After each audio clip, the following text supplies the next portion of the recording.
Hey friends, welcome to Stocks and Crypto Plays. Here it is. I did the video editing and I have the clip for you finally, where Aron says on Yahoo Finance, he says that he had the votes to dilute AMC because everyone kept saying, oh, AMC shareholders voted no against AMC share dilution, and that's why they had to do APE. Turns out that's not true. We never did vote against it. It turns out he pulled the vote and canceled the vote. Why did he cancel it? He said he was barely winning. They were seeing the votes come in, and he saw they were barely winning, and he didn't want to win the vote where they were barely winning. That's what he says. So he pulled the vote. It's not that we voted against share dilution of AMC. It was that he pulled the vote. All these years, I thought we actually voted against it, and it was a successful vote to where we voted no. Turns out that's not the case. Turns out he pulled the vote. It's on video, okay? Now, what does that mean?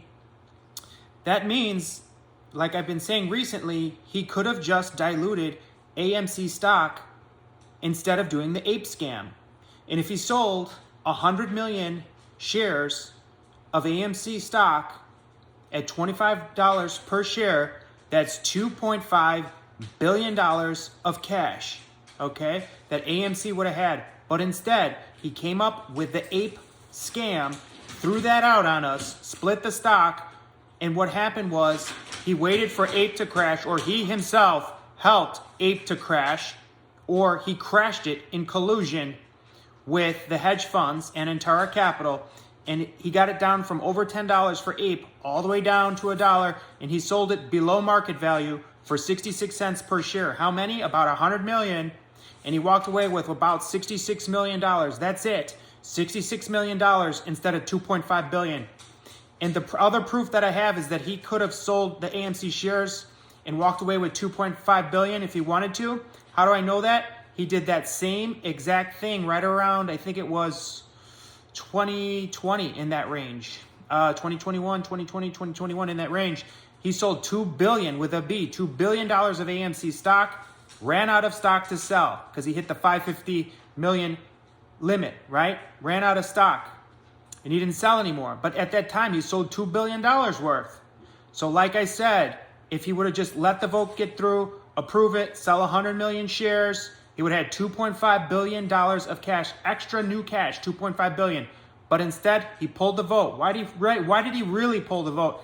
And then he came out with the ape scam, and then he sold 100 million shares of ape to Antara for 66 cents per share for a little tiny baby $66 million instead of $2.5 billion with a B.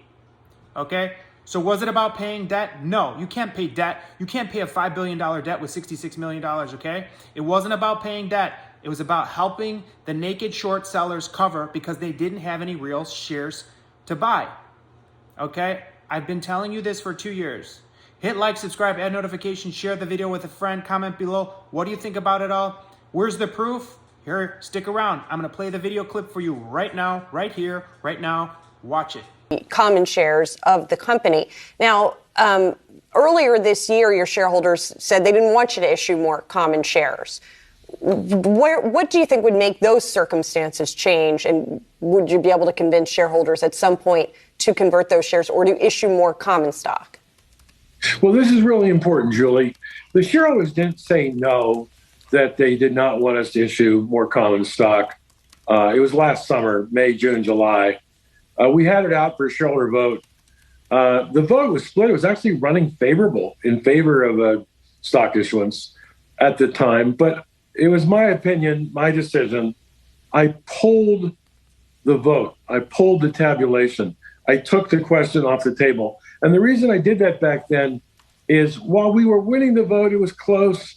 And I didn't think that on something this important, we should do it at a time when the shareholders were not for it in big numbers. What's changed since